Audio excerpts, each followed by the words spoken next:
Hi everyone. I've already discussed the basics of car travel in a previous video, so things like getting them in and out and safety on the move and so on. And if you want to find out more about that, I've linked that one in the description. In this video, I'd like to think more about why your Greyhound may not actually like travelling in the car and what might be done about that.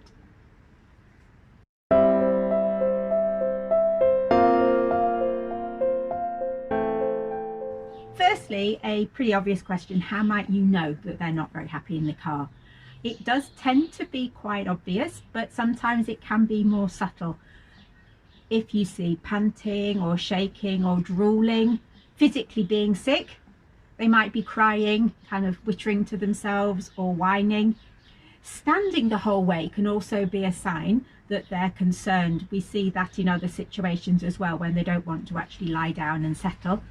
Or a refusal to get in the car, or even sometimes to go near the car at all, are all signs that they're not comfortable with travelling in the car.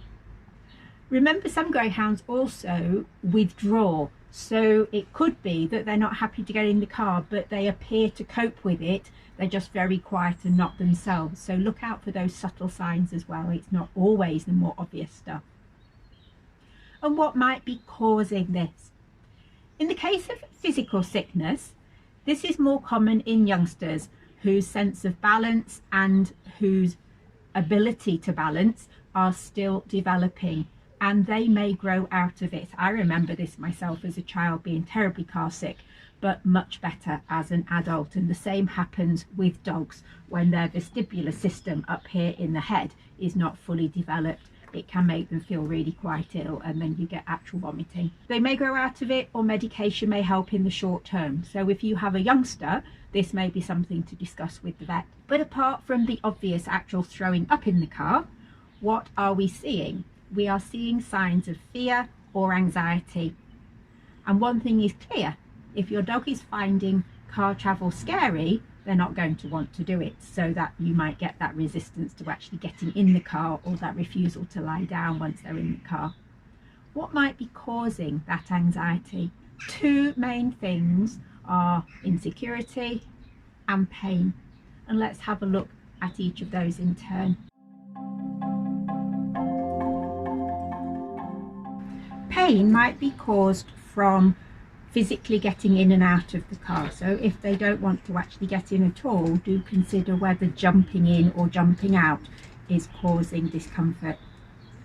The movement from the car itself can be uncomfortable for stiff joints or achy muscles.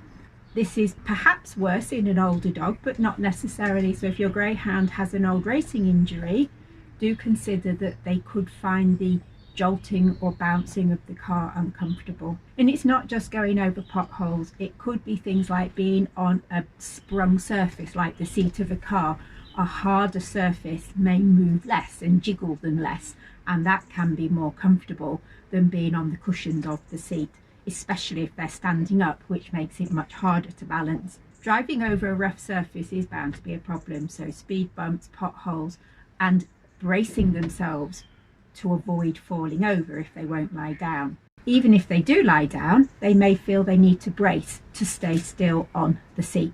This links to a risk of insecurity, because if they feel the need to stand up, they may tense up because they are worried about sliding off, or they may feel they are going to slide off and have to tense up to avoid that, which then causes pain in those uncomfortable joints and muscles. So we have a link between insecurity in the car and pain.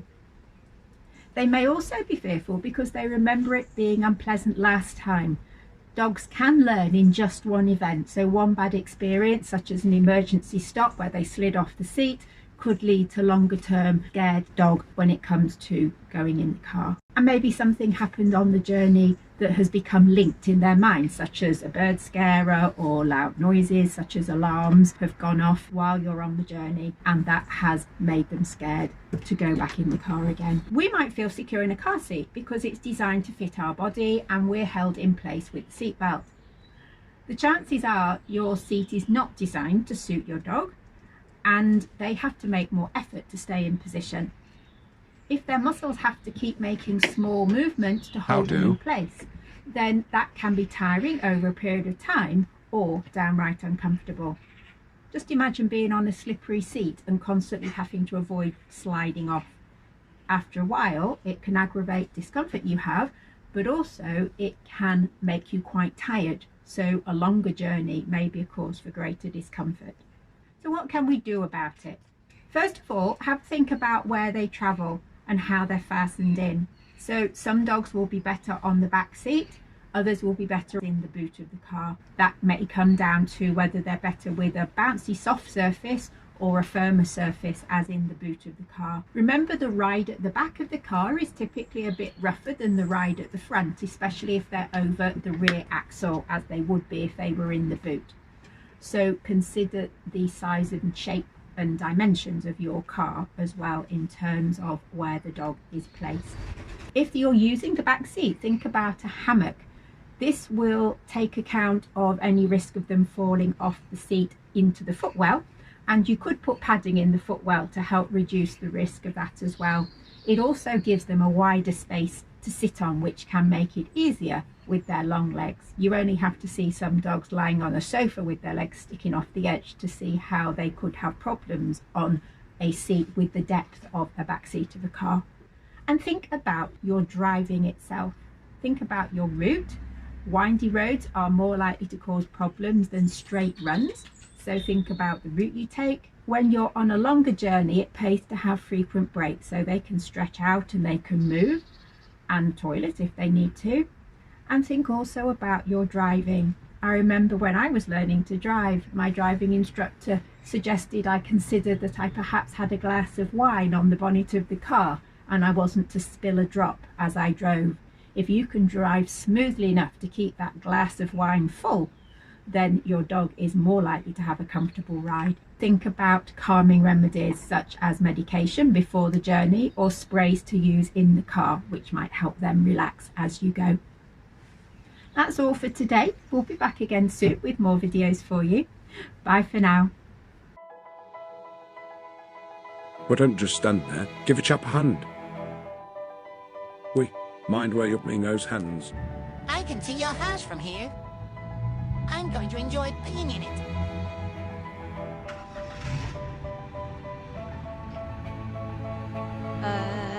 Wasn't I supposed to go with her?